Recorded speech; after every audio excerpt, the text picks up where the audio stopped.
In order to visualize a 3D pixel, I used a CAD software called Fusion 360. I noticed that it would be really hard to print the whole pixel in one go. So I decided to split the pixel into 3 parts: the hands, the body, and the feet. The arms and legs are made of toothpicks, which I colored black using a Sharpie. I also made the edges of the body round.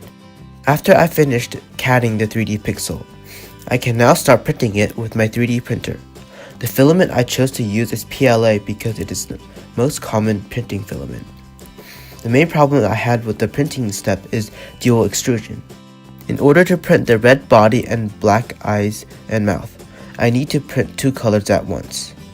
The extruder with the black filament is only used in the really beginning where the face is printed. However, the temperature of the extruder is maintained and the black filament drips out, which taints the red filament and creates visible smears.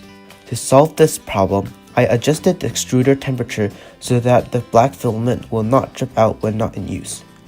I also printed blocks around the pixel bodies to act as barriers to get rid of the excess filament caused by dripping.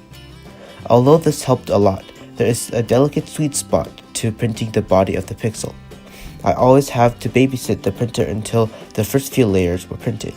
After successfully printing out the parts and coloring the toothpicks, I can now assemble the parts together to make the final pixel. At first glance, this task seems to be trivial. However, I found out that the size of the holes in the hands, feet, and body are not exactly the same. So I have to mix and match the parts to find the ones that fit snugly.